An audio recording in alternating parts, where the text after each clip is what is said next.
Hello and welcome back to the Damage Report. I'm John Derola. It's normally a solo sort of day on Thursdays, but blessedly today, Emma Vigeland is back in studio. Blessed be the fruit. Thank you for having me, John Derola. We are all under the camera's eye. But anyway, we're very lucky to have you here because you're in town for the week doing literally every show. Yes. You've got to be exhausted. Yeah, I mean, it was like I was at a Trump, well, I was in Philly for the Michael Brooks Show podcast, then Trump rally, then Thanksgiving where I had 18 people, 5 dogs, no rest, then here. So I'm feeling great. Exactly. Okay, well, we've got some feel-good stories here. Normally I'm lying when I say that, but no, I think today we actually do. We're gonna be starting off with impeachment. The charges are being charged and we're charging forward with that. But we've also got what should we have focused on yesterday in the impeachment inquiry? The important, unacceptable scandal, we'll be talking about that. But then we've got updates on policy towards food stamps. We've got the Sunrise Movement scoring the top 3 candidates in the Democratic primary. So that is very important. We've also got some other polls in the Democratic primary. We don't often focus too much on the standings and everything, but there's some important movement here that I think we would be remiss if we weren't to focus on. And we'll be closing out with a brawl between Star-Lord and Aquaman. It's how I want to finish every Damage Report I don't often get to. So lots to come, but stick around, should be fun. We're gonna be starting off though with impeachment. Today, impeachment charges announced by Nancy Pelosi. Not only we're gonna have that video for you, but also I would say a stressful tense exchange between her and a reporter. So stick around for that. But first, here is the actual announcement. Our democracy is what is at stake. The president leaves us no choice but to act because he is trying to corrupt, once again, the election for his own benefit. The president has engaged in abuse of power, undermining our national security and jeopardizing the integrity of our elections. His actions are in defiance of the vision of our founders and the oath of office that he takes to preserve, protect, and defend the Constitution of the United States. Sadly, but with confidence and humility, with allegiance to our founders and a heart full of love for America, today I am asking our chairman to proceed with articles of impeachment. Okay, if you want details on the current idea of what those charges individually might be, how many there might be, up on the YouTube channel for the Damage Report, I did a live video breaking that down earlier today. But we expect that there will be several, and just important, bear in mind, only one needs to actually be supported by the House for impeachment to happen. Yeah, she continues to aggressively be uncharismatic, but I do like that they're moving forward. I mean, it's crazy that it took this long because, again, you only need a simple majority in the House to then move it to the Senate, and the Democrats have had the majority for a while now. So Pelosi should have moved forward more quickly, but I'm glad she's doing the right thing in this instance. Yeah, the question will be, I don't want to focus too much on the charges, but there was a source in the House Judiciary Committee that implied that there might be a charge related to obstruction of justice, not in this particular case, but having to do with the Mueller report, which I did not expect because they said that they were gonna keep this constrained to the Ukraine scandal. If they were to have at least one charge that had to do with something about obstruction of justice with the Mueller report, do you think that that would help or hurt the effort? Well, artificially confining it to just the Ukraine or just Ukraine, I don't get. We can't help but say that. I don't get why that's important, but it is. It was self-defeating already and bizarre. So I mean, Trump has clearly, as outlined in the Mueller report, committed potentially impeachable offenses, and you had to go through that process. I don't know why you would constrict yourself, except that you kind of made the determination that the Russia story was politically disastrous for you in the polls or something, which I would say it's more convoluted than what we see with the Ukraine, which was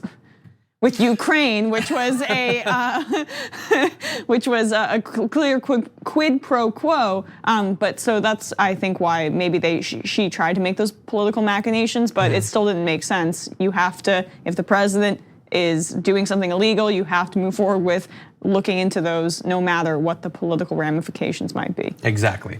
Now, after the bit of video that you saw, the press conference went forward, she went to leave the room, but that was not the last we heard from her, thanks to Sinclair Broadcasting reporter James Rosen, who left Fox News after sexual harassment allegations. He had a question of Nancy Pelosi at the last minute. you hate the president, Madam Speaker? Because I don't hate anybody. Representative Collins, reason I asked. We don't hate anybody, not anybody in the world. So don't accuse me. I did not accuse you. You did. I asked a question. You did. And Representative Collins yesterday suggested that the Democrats are doing this simply because they don't like the I guy. have nothing to do with it. Nothing to say with it. I think it's an important I point. think the president is a coward when it comes to helping our kids who are afraid of gun violence. I think he is cruel when he doesn't deal with helping our dreamers, of which we're very proud. I think he's in denial about the climate crisis. However, that's about the election. This is about the elect. Take it up in the election. This is about the Constitution of the United States and the facts that lead to the president's violation of his oath of office. And as a Catholic, I resent your using the word hate in a sentence that addresses me. I don't hate anyone. I was raised in a way that is a heart full of love, and always prayed for the president. And I still pray for the president. I pray for the president all the time. So don't mess with me when it comes to words like that. Okay, so that, like, in the morning I have to produce the show. Okay, I'm not accusing, I'm not.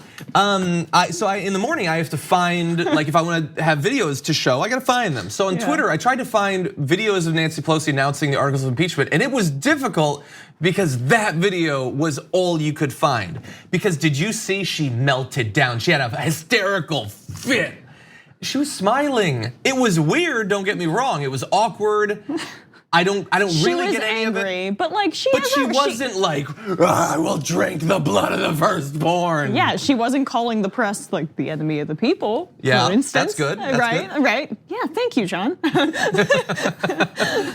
yeah, no, I mean, the gesturing was unbelievable, but like I just couldn't. I didn't get what this was, but you pointed out to me that it was a solidarity Some bracelet. sort of band having to do with gun violence. But you know what? The as a Catholic thing, I don't get it. Like, as a Catholic, there are a lot of Catholics who have voted for terrible things like the Iraq War. Pelosi did oppose the Iraq War, so credit to her there. But yeah, no, I don't like artificially bringing religion into it and saying that you can't say the H word. You know, it sounds like I'm getting lectured by my grandma, but I'm happy that she stood up to this kind of sleazy reporter. Yeah. I just find like kind of all sides are a little insufferable and on their own high horses. Yeah, I'm not ready. Like, first of all, she didn't like lose it in a way that made her look bad, but I'm also not gonna like, do that. I don't care. Catholic. Yeah, there's a couple of queens I'll yes, but none of them. I was gonna say none are in politics. One's in politics, but she's not it. But anyway, I don't want to harp on this too much, except the right, like, that's their whole thing these days. Like, Ben Shapiro tweeted about that. Like, does anyone watch that and not think she hates Trump? What do you care about someone's feelings, Ben Shapiro? What does that have to do with anything? I looked in the Constitution, and it doesn't say you can only impeach a president if you're his biggest fan. Yeah. It doesn't have anything to do with anything. Ben Shapiro likes every politician. Does Donald Trump like Nancy Pelosi? No, all this is BS. Who cares? It has nothing to do with anything. I know. Well, I mean, it was a question designed to inflame debate and be like, make her seem emotional. So there is that sexist element as well, which we should point out. But obviously, her reaction was a little bizarre. Glad she stood up to him. Don't understand what Catholicism has to do with it. But Merry Christmas. And happy holidays. Okay, we gotta take a short break. When we come back, yesterday, the impeachment scandal that you should have been focusing on after this.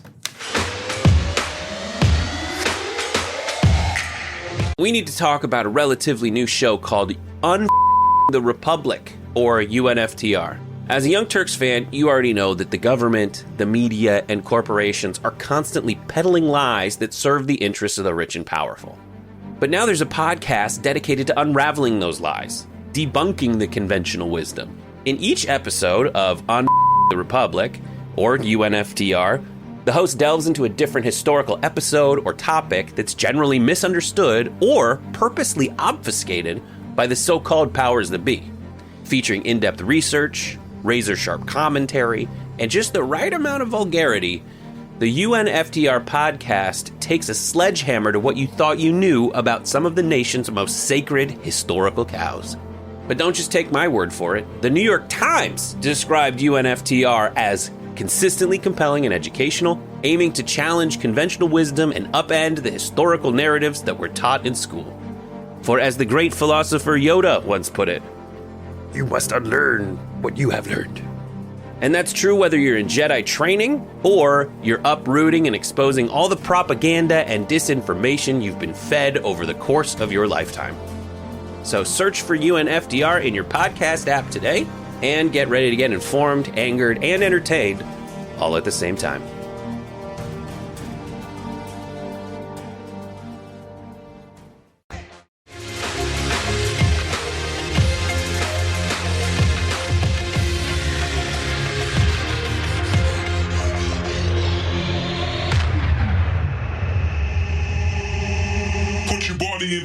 At yesterday's impeachment hearing, one of the Democratic witnesses, Professor Pamela Karlan, said something that was so evil, so offensive, so over the line that I can't even see the line anymore, that it's a wonder she wasn't dragged out of there in chains. Take a look at the offending comment. I'll just give you one example that shows you the difference between him and a king, which is the Constitution says there can be no titles of nobility. So while the president can name his son Baron, he can't make him a baron. It's a play on words. Oh my God. It's a coup. Just she kidding. said his name. How dare you do a pun? A pun? A pun. Okay, so this is what Melania said. A minor child deserves privacy and should be kept out of politics. Pamela Karlan, you should be ashamed of your very angry and obviously biased public pandering and using a child to do it. Now, look, admittedly, she's Barron's mom. If anybody gets to have a view, she totally does. I don't really have a problem with her, standing up for her son or whatever. I mean, it's completely misguided, and she's married to the most craven man in America. But whatever, and bear in mind she spread the racist birther conspiracy theory. Bearing in mind. Yeah, it's bearing in mind. If you're one of the parents, then you get to have a view. She's definitely the mom. Trump might be the dad. They get to have a view on this, okay? But everybody piled in. Mike Pence. I just heard at the hearing today, one of the Democrats' witnesses actually used the president and first lady's 13-year-old son to justify their partisan impeachment. Democrats should be ashamed. Not at all. Enough is enough. Not at all. They used it to justify. Like that was the last bit of evidence needed, was Barron Trump. Now we can impeach. Because his name also means some sort of monarchic ruler. I don't even know the full definition of baron here. It's one of the layers of nobility. Nobility. But then the right wing picked it up too. Laura Ingraham, Karlan's cheap shot invoking Barron Trump's name, spelled incorrectly, just lost them any shred of hope that they're going to win this impeachment battle in the court of public opinion. Yes, because Laura Ingraham, she above all else, besides white people controlling literally every aspect of society, but below that, she wants civility, and that's why she is always nice and kind. It's fake. It's all fake. Yeah, it's all fake outrage fake. And manufactured. This is the sort of stuff that regular people they would look at this and be like, don't lie to me that you care about this. The right says that the left likes to get offended about things. And the left This isn't like choosing, exactly. Which is what Karlan did. Which happened. So Karlan later said, I want to apologize for what I said earlier about the president's son. It was wrong of me to do that. I wish the president would apologize, obviously, for the things that he's done that's wrong, but I do regret having said that. Said what? You did a pun. Puns are fun. Bearing that in mind, I will repeat it. It's almost in the name. Right. So here's the thing. There are jokes that are offensive. There are jokes that seem like they're less jokes than just offensive things. But there is little that bothers me more than people who pretend not to get who the target of a joke is. That joke uses Barron. Barron's not the target. It's not a joke at Barron's offense. It's a joke at Trump's offense, but not Barron Trump's. And everybody gets that. Some people are honest about it, some lie about it, because what the right wants is to distract you from the indisputable fact that the evidence shows that the president used legitimately, lawfully allocated foreign aid money to help extort the Ukrainian government into helping him to win the 2020 election. That's the fact of yesterday. But if you can cover that with, what about the children, then maybe you can get some people to forget about the fact that the president did something that is clearly impeachable. Snowflakes, they're that concerned about the pun. It's because they're like emotional. The way they're reacting to this is the way that they accuse the left of reacting to every joke that they do that is actually offensive on Fox News. Someone like Laura Ingraham is constantly saying racially insensitive at the very minimum things, and then they go, why are you so sensitive? She made a pun with Barron Trump's name. Why you so sensitive? Why so sensitive? Yes. Yeah, and that should be the end of it. There's no reason why we should have to point out the obvious hypocrisy. Look, yes, I acknowledge generally there's sensitivity about the kids of presidents being brought up. And there was a Republican staffer who was fired for comments about Sasha and Malia. That's true. Rush Limbaugh called Chelsea the White House dog back in the 90s. I'm sure Laura Ingraham would have hated that comment clearly. But like, let's just go quickly through the whole thing. Like, Trump locks up kids. Several kids have died in his watch at the border because he cares so little about them. When she went down to see these kids, she decided to wear a jacket tailor-made to show you how little she cared about that incident. He mocked Greta Thunberg on Twitter, saying she seems like a very happy young girl, looking forward to a bright and wonderful future. So nice to see, because they care about these teens and how they're treated online. Trump cares about young people who are bullied. It's all fake and stupid. Agreed. I don't even mean this. I mean everything. Everything. It's all fake and stupid. Anyway, the important fact is what we've already discussed. This is just a sideshow. Okay, we're gonna take a short break. We come back, big federal change to how food stamp money is gonna be allocated after this.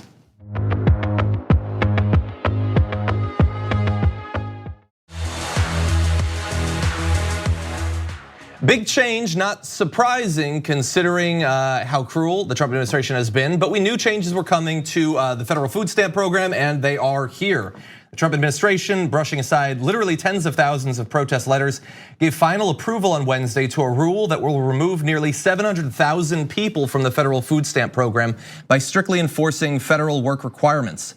The change is expected to shave nearly $5.5 billion from food stamp spending over 5 years. That's one way to put it, shaving it. It's cutting federal funding for food stamps by literally billions of dollars by an administration that decided, you know what, $1.5 to $2 trillion, take it, top 0.1 of 1%. They handed over so much money, and now they're gonna have to pay for it, and they're not gonna have the rich do it. They're gonna have people who literally need federal assistance to make sure that they have enough to eat each day. They're gonna put it on their backs. Now, really fast, let's go over some of how this is gonna be done. The department has also proposed a rule that would close what it calls a loophole that allows people with incomes up to 200% of the poverty level. That's about $50,000 for a family of 4. So clearly, these are, think of like the pharaohs of old. They're like living like in opulence and luxury. They won't apparently be able to receive food stamps once this change is made. That's gonna strip nearly 3 million people of their benefits, and nearly 1 million children would lose automatic eligibility for free or reduced price school meals. Look, I'm joking to some extent because with stories like this, I have to not lose my mind. But the constant assaults on food stamps of all programs in December of all months for a Christian administration, that is something. Oh yes, I'm sure Mike Pence sleeps very well on his pillow, you know, like the Christian that he is. Yeah, I mean, part of the reasoning that they cited for this abject cruelty was that the economy is doing well and everyone has jobs, so no one needs it anymore. Well, so you're so committed to this fiction that the economy is doing well because unemployment is low and that underemployment isn't a real thing and that not everyone doesn't have benefits and it's a gig economy and everyone isn't making enough money. Yeah, you're so committed to that fiction that you're just going to be gratuitously mean. And that's because what the administration feeds off of is this perception that there are takers, and that, you know, feeding to the base that, like, oh yeah, it's the welfare queens, it's the black people, it's the brown people that are really just sucking the resources out of the government, when in reality it's the oil subsidies, it's the tax cuts for the rich, it's everyone on top. It's the oldest trick in the book, and the fact that they're still able to get away with it astounds me, because Reagan, you know, started this to a large extent, and I think when we see the resurgent left, we're beginning to be able to combat this fiction, but it's proving harder and harder than I thought it should be. Yeah, and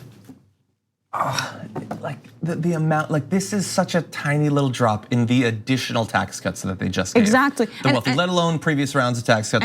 And just a quick point, sorry, like even if there's a tiny amount of waste, this is a program that's going to benefit, like the majority of people are not abusing it, and there's always government waste with every program. Yeah. So what do you value? Would you rather have a program that allows people to eat, or would you rather crack down and eliminate most of that program because there's a tiny amount of waste, when, you know, you could make up for that money in like a 0.001% tax increase on the wealthy? Exactly. And this is the sort of change that thankfully and kind of surprisingly, when it was announced yesterday, I mean, we'd known about some of the details, but when the final results were announced yesterday, I actually saw quite a bit of discussion about it on social media. There was coverage of it on the major news sources, and that's good, and that's fleeting and already leaving. By Monday, there's not gonna be much talk about this, and it will have been just another thing to add to the long pile of incredibly cruel and needless assaults on people who can least weather these sorts of assaults that we've experienced over the last couple of years. And again, it's just a reminder, a daily reminder of the power of the presidency and why you don't casually hand it over to someone for some sort of political strategy. Donald Trump gets to do this. People, hundreds of thousands or millions of people will suffer. Some potentially could die. We know that already so many kids go to sleep in America literally every night having not had enough to eat. This will increase that. And this will be one more thing that, best case scenario, we get a progressive in 2020, they will have another battle that they will have to wage just to get back to the status quo of pre-2017. And so we just keep adding things to that pile. And it just gets harder and harder when we already have so much that president is going to have to do to make it so that they need to reverse all of the environmental regulation changes and now food stamps, all the budgetary changes. They have to reassemble the staffs of so many federal departments that have been gutted over the past couple of years, or had people put in who are they're there to subvert its goals, its mission statement. It's just a reminder of how bad things have gotten. Yeah, because their mission, again, is not to govern, it is to get rid of government and break government down, because one, benefits corporations, but two, the philosophy of these Ayn Randian radical conservatives is that government is basically an obstacle to get over, as opposed to something that could actually do good in the world, which is just an archaic philosophy that has been proven wrong time and time again in countries all over Europe and around the world. Countries like Brazil, where you had Lula, a strong progressive, 80% approval, lifted millions out of poverty, just countless times. But because in the United States, we are so committed to this fiction of individualism, and it's so pervasive in our society, Republicans can get away with terrible things like this, where they blame government programs or a tiny amount of waste of government programs on the poor, on the least fortunate, and are able to get away with murder at the very top. Yeah, and one final thing. I know that this is a go-to and it's been done many times. We have not talked about this sort of thing in a while, but just to put it into perspective, they're saying they need to cut out the waste. Also, some philosophical opposition to people being poor. They think that they deserve it, but they got to cut out the waste. So $5.5 billion over 5 years is about $1.1 billion per year. So to give you an idea of what you could get, theoretically, you could cut other things to get to that same amount. President Donald Trump's golf hobby has now cost Americans an estimated $115 million in travel and security expenses. So hypothetically, if he had just not played golf, that would pay for 10% of 1 year of these food stamps. That again affects hundreds of thousands of people. This is one man's hobby versus a crush of possibly up to millions of people's ability to get enough food to survive. That would go a measurable way towards covering that gap that they say is there.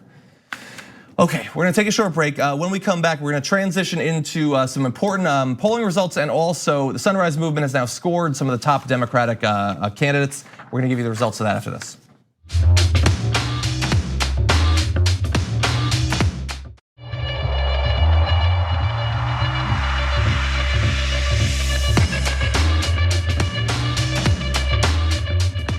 Today, the Sunrise Movement, probably the biggest youth-led climate group in the US, which has done an incredible amount in just 1 year to refocus attention on the climate crisis and an actual plan to do something about it, has now released their scorecard for 3 of the Democratic primary contenders. And with a score of 91.5%, the independent senator from Vermont edged out his fellow New England progressive Senator Elizabeth Warren, who scored 82.5%. So Bernie Sanders is on top. They put out a tweet saying, Green New Deal scorecards are in. What would these look like as grades? Bernie's got an A-, Warren with a B-, and Biden gets an F- and has to do parent-teacher conference time. I don't even think there are F-, are there? Yes, no, there's just F, but a 37.5% on the test. That would be territory for grounding and taking my computer away. Exactly. So. Now, that does not mean that they think that he would be an absolute disaster and Trump would probably score quite a bit lower. But to give you an idea of how they actually do the scoring, we're not gonna go through all of it, but take a look at this. You can see the full scorecard. They break down these different areas. So this is just on emissions reduction ambitions. So they scored, and you can see the scale on all of these different things: mobilizing resources, emissions timelines, ending the extraction of oil and gas. It's very comprehensive on the actual plan, on your strategy to actually make the plan win and get passed into law, and how you communicate around these issues. Those are the different areas that they scored on, not equally, by the way. And so Bernie Sanders did win. Now, on policy specifics, Sanders outscored Warren for vowing to immediately stop construction of new fossil fuel infrastructure if elected, which Warren has not done. Warren's anti-corruption plan, though, gave her higher marks than Sanders for reforming rulemaking at federal agencies. It's one of those strategy score things they did. Joe Biden, who is currently the top polling candidate nationally, did, as Emma said, just get 37.5, partially because his climate plan is very vague in many respects, which seems important. Yeah, vagueness seems to permeate his campaign. Yeah. By the way, Evan Weber's the Sunrise's political director says all the candidates have areas where they can improve. So they're not endorsing any of these candidates right now. Just bear that in mind. And by the way, they do have plans to score 3 more Democratic candidates this year: Pete Buttigieg, Cory Booker, and Andrew Yang. So right now there are the 3. They expect that they will be expanding that, but they're basically going by like polling position. Yeah, and so also Bernie Sanders will be striking with the Sunrise Movement and climate activists in Iowa upcoming. I actually forget the date, but that just goes to show. I think it's the 6th. The 6th. So the candidates. One is specifically, I think, showing solidarity with activists, leftist activists, and that includes the climate change activists on the Sunrise Movement who have done incredible work. I mean, I will never forget the day where they stormed Pelosi's office, and I was there, and AOC joined. Yeah, I know. Well, you know, this is what happens when you live in California, and I live on the East Coast, and it's just better. And I was able to go. Yeah, I lost my train of thought. You go. That's probably for the best. Okay, so yes, and I believe, by the way, correct me if I'm wrong, I think December 6th might be the 1-year anniversary of that protest, I think. And so I believe there's gonna be a lot of actions across the country having to do with that. But yeah, just good work by the Sunrise Movement. There was nothing like this, the most comprehensive scorecard for this sort of set of policies, and I look forward to seeing how they rate some of the other plans in the future. Okay, with that, why don't we turn to the Democratic primary? There's been a pretty massive change in the polling on California, although you would not necessarily know that just by looking at the headlines. Headline on the LA Times earlier today said, Warren and Biden lose ground in California's shifting 2020 Democratic race. Oh, I see, so they lost a little bit of support, so they're still in first and second, right? No, let's take a look at the actual polling. Bernie Sanders is now up 2 points over Elizabeth Warren, taking first in California, which is important for a number of different reasons, not least of which is that it has by far the most delegates out of any state in the entire country. Now, to be fair, they eventually changed their headline to be something like Warren and Biden lose ground, Sanders moves ahead. But it's not what they would, like if it was Buttigieg, the headline would be Pete Buttigieg first in California. That's just what it would be. And it's not like Bernie Sanders putting his name in a headline drives traffic to your article or anything like that. Yeah, you want to include the stalwart of online support, Joe Biden, to make sure everyone clicks. Exactly, exactly. But there is a little bit more in that I want to get to. So let's go back to that polling result graphic. And you're gonna see that Bernie is now up by 2 points. By the way, rising since June when he was at 17%. And he is, again, at first. Elizabeth Warren is close, by the way. And in this sort of state level poll, 2%, that's a wash. But Joe Biden is a good chunk down. Pete Buttigieg has shot up to almost tying Joe Biden. And Kamala Harris, who during the time when they were doing this poll was still running, was at 7% in her own state. Which must have informed her decision. And some of the people who were dissecting this said that basically an embarrassment in California was one of the major reasons that she chose to drop out early. Exactly. Although, she could have burned more time, gone to the December debate, which she qualified for. But I guess saving face was the primary objective, even though the California primary is a few months away. Exactly.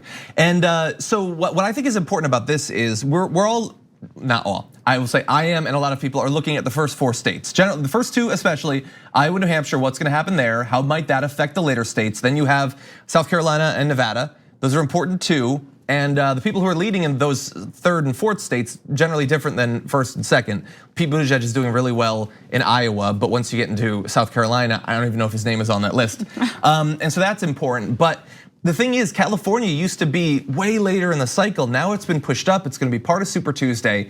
And so even if, like let's say Bernie does well in Iowa, New Hampshire, which is generally expected that he'll do pretty well, and then maybe stumbles in South Carolina. If he has a big showing in California, that's not just getting first, that's potentially getting a big chunk of delegates. Yeah, California is massive for him.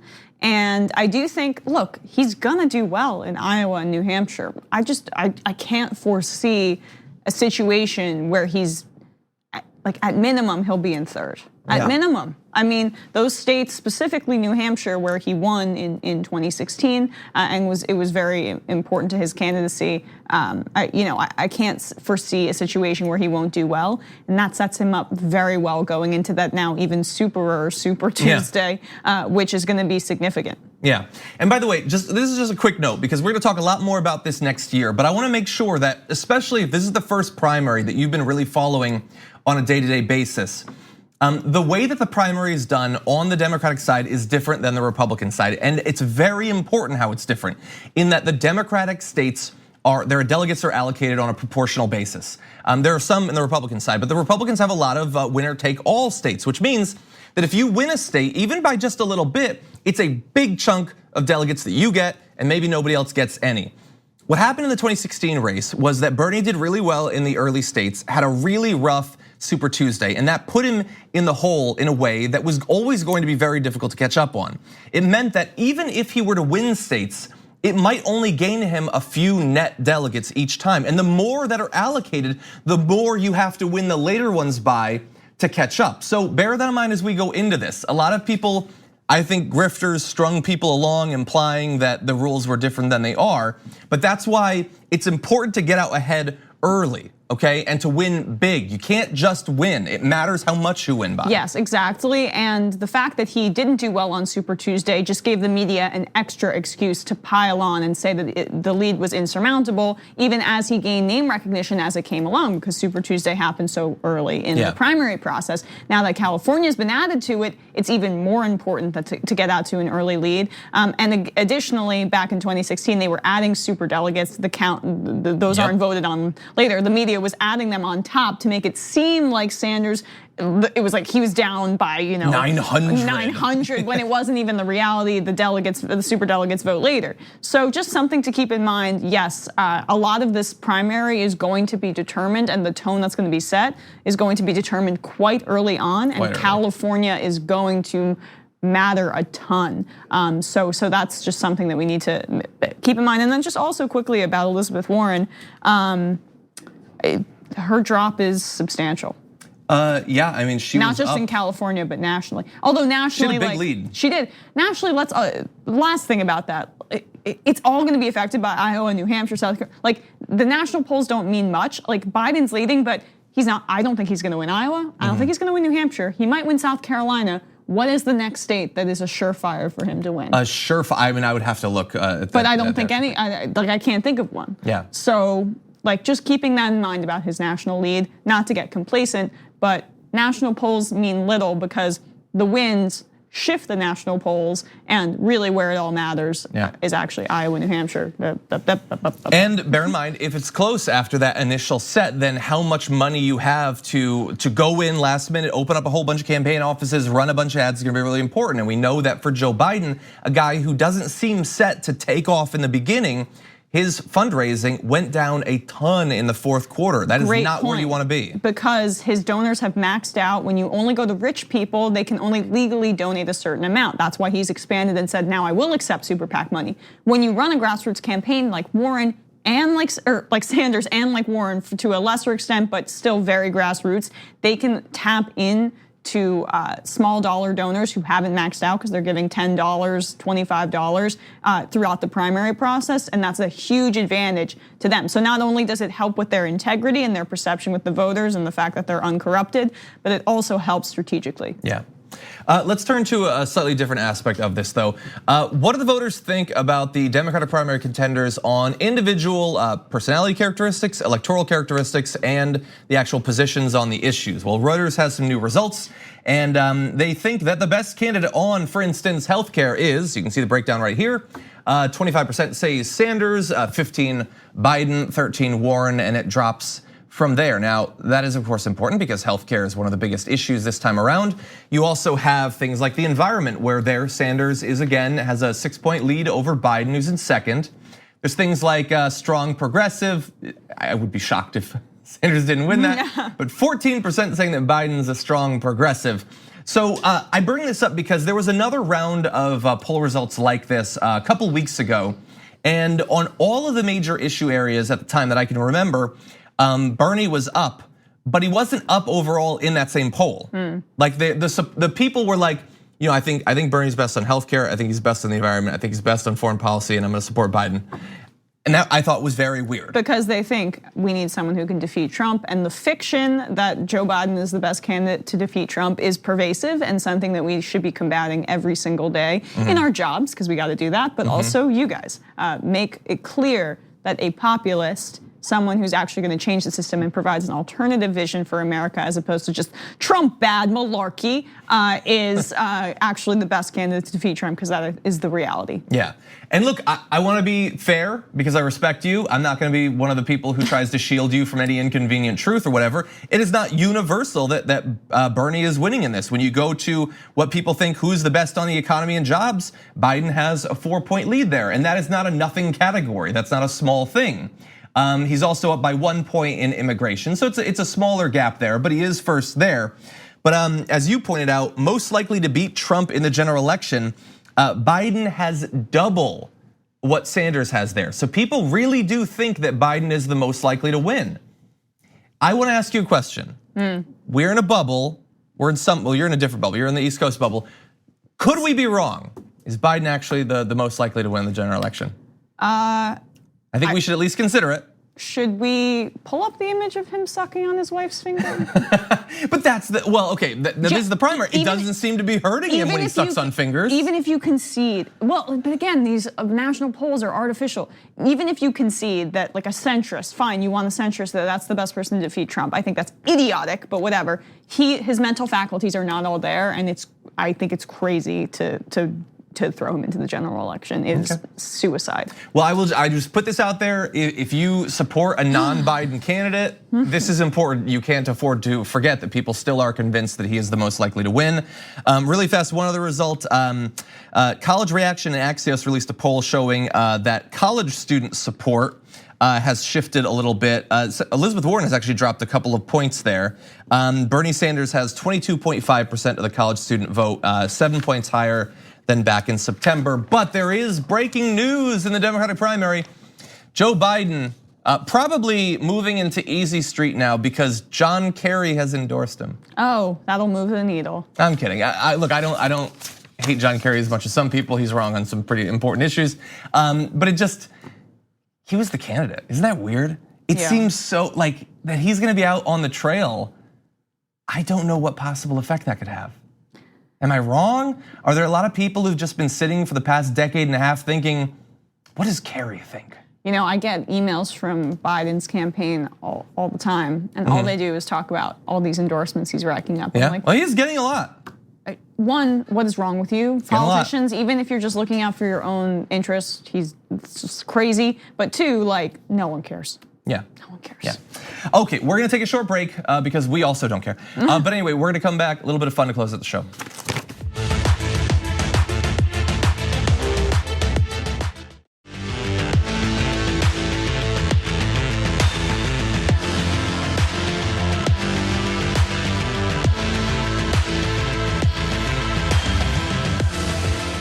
It's the Marvel DC crossover event of the year with Star-Lord being attacked by Aquaman over this photo.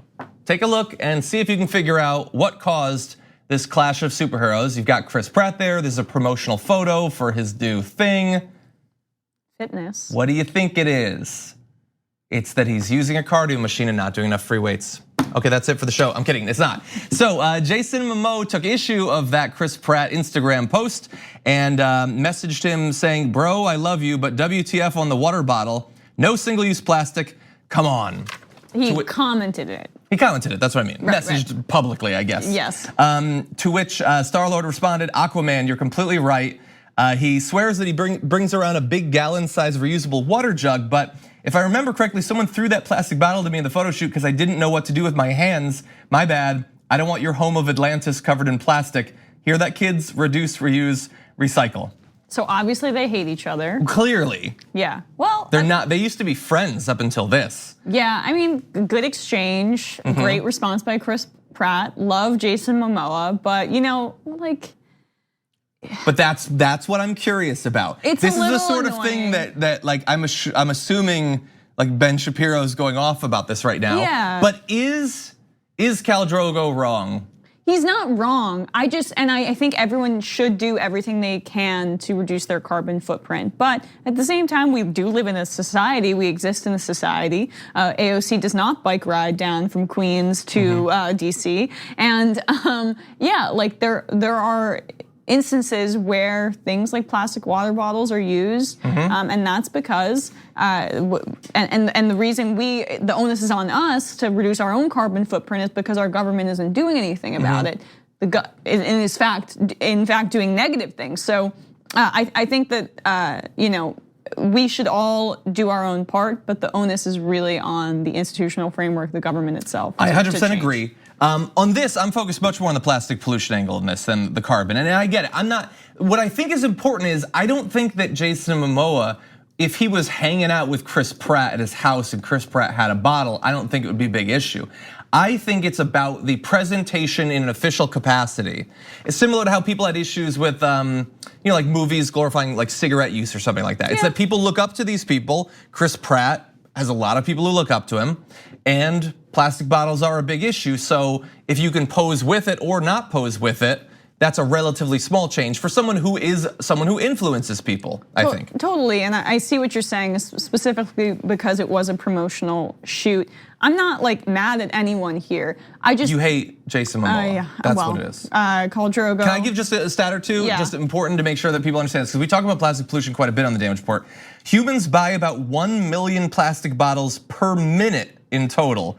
Only about 23% of them will eventually be recycled. That's per minute, just bear that in mind. And Brett just showed this to me today. This is new information. The amount of microplastic in our ocean, that is pieces of plastic measuring smaller than 5 millimeters, is 1 million times greater than previously estimated according to new research. That's a lot more. Plastic pollution, a huge and growing problem. I know we already got so much we gotta deal with climate change and all that.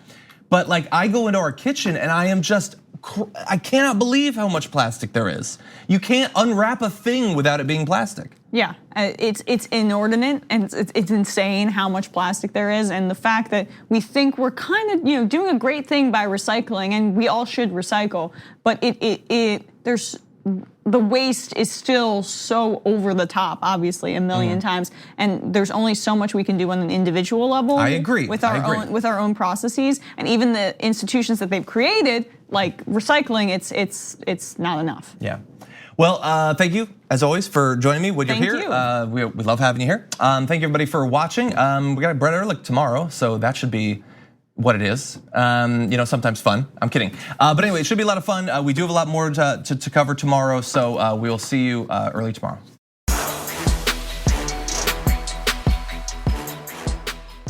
Thanks for listening to the full episode of The Damage Report. Support our work, listen ad-free, access members-only bonus content, and more by subscribing to Apple Podcasts at apple.co/TYT. I'm your host, John Adarola. I'll see you soon.